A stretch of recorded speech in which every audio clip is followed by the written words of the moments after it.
Question एक, निम्नलिखित में किस देश में बिजली की खपत का 81.2% नवीनीकरण ऊर्जा से पूरी होती है?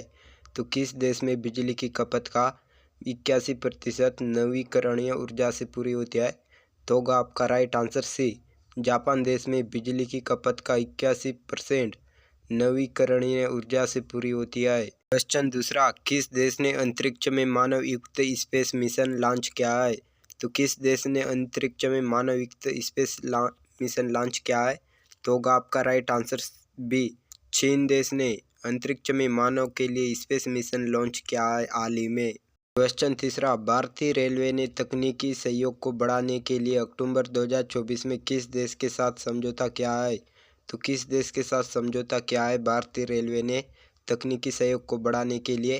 तो होगा आपका राइट आंसर सी, स्विट्जरलैंड के साथ तकनीकी सहयोग को बढ़ाने के लिए अक्टूबर 2024 में समझौता किया है। क्वेश्चन चौथा, 30 अक्टूबर से 3 नवंबर तक त्योहार महोत्सव 2024 किस देश में मनाया जा रहा है? तो किस देश में त्योहार महोत्सव मनाया जा रहा है 30 अक्टूबर से 3 नवंबर तक? तो होगा आपका राइट आंसर बी, नेपाल देश में त्योहार महोत्सव 2024 का मनाया जा रहा है हाल ही में। क्वेश्चन पांचवा, भारतीय रेलवे ने अत्याधुनिक अनुसंधान के माध्यम से रेलवे को सुविधाजनक बनाने के लिए किस संस्थान के साथ समझौता किया है? तो किस संस्थान के साथ समझौता किया है भारतीय रेलवे ने अत्याधुनिक अनुसंधान के माध्यम को सुविधाजनक बनाने के लिए? तो होगा आपका right answer A, IIT Delhi के साथ समझौता किया है भारतीय रेलवे ने रेलों में अत्यधिक अनुसंधान और सुविधाजनक बनाने के लिए। क्वेश्चन छठवां, वर्तमान में आरबीआई ने देश के स्वर्ण भंडार को बढ़ाकर कितना मीट्रिक टन कर दिया है? तो कितना मीट्रिक टन कर दिया है स्वर्ण भंडार को बढ़ाकर आरबीआई ने? तो होगा आपका right answer D, 855 metric ton कर दिया गया है आरबीआई ने भारत के स्वर्ण भंडार को। क्वेश्चन सातवां, केंद्रीय मंत्री पीयूष गोयल ने कहाँ आयोजित फ्यूचर इन्वेस्टमेंट इनिशिएटिव के 8वें संस्करण में भाग लिया था?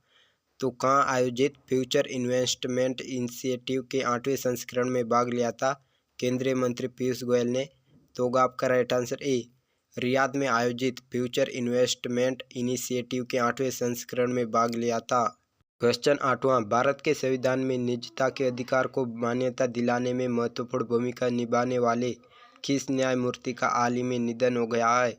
तो किस न्यायमूर्ति का हाल ही में निधन हो गया है जो भारत के संविधान में निजता के अधिकार को मान्यता दिलाने में महत्वपूर्ण भूमिका निभाए थे? तो होगा आपका राइट आंसर सी, न्यायमूर्ति के एस पुट्टुस्वामी का हाल ही में निधन हुआ है। क्वेश्चन नौवां, ग्रीनपीस द्वारा जारी रिपोर्ट के अनुसार दिल्ली में कितनी महिलाएं रात्रि में बसों में यात्रा करते समय असुरक्षित महसूस करती हैं? तो कितनी प्रतिशत महिलाएं रात्रि में बसों में यात्रा करते समय असुरक्षित महसूस करते हैं दिल्ली में? तो होगा आपका राइट आंसर सी, 77% महिलाएं असुरक्षित महसूस करती है दिल्ली के बसों में, वो भी ग्रीनपीस द्वारा जारी रिपोर्ट के अनुसार। क्वेश्चन 10वां, प्रधानमंत्री नरेंद्र मोदी ने आयुर्वेद दिवस पर कहाँ देश की पहली एली एम्बुलेंस मेडिकल सेवा संजीवनी का उद्घाटन किया है? तो कहाँ आयुर्वेद दिवस पर देश की पहली एली एम्बुलेंस मेडिकल सेवा यानी संजीवनी का उद्घाटन किया है? तो होगा आपका राइट आंसर सी, ऋषिकेश में देश की पहली एली एम्बुलेंस मेडिकल सेवा को उद्घाटन किया है प्रधानमंत्री नरेंद्र मोदी ने आयुर्वेद दिवस के महोत्सव पर। क्वेश्चन 11वां, शाकाहार के प्रति जागरूकता बढ़ाने के लिए कब विश्व शाकाहारी दिवस मनाया जाता है? तो कब विश्व शाकाहारी दिवस मनाया जाता है शाकाहार के प्रति जागरूकता बढ़ाने के लिए विश्व में? तो होगा आपका राइट आंसर बी, 1 नवंबर को विश्व शाकाहारी दिवस मनाया जाता है शाकाहार के प्रति जागरूकता बढ़ाने के लिए। क्वेश्चन 12, भारत का पहला made in India C-29 pipe सैन्य विमान किस वर्ष तैयार हो जाएगा? तो किस वर्ष तैयार हो जाएगा भारत का पहला made in India C-219 pipe सैन्य विमान? तो होगा आपका राइट आंसर बी, सितंबर 2026 तक तैयार हो जाएगा made in India C-290 pipe सैन्य विमान।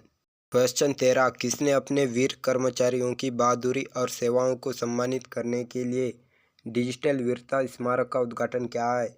तो कौन से सैन्य टुकड़ी ने अपने कर्मचारियों की बहादुरी और सेवाओं को सम्मानित करने के लिए डिजिटल वीरता स्मारक का उद्घाटन किया है?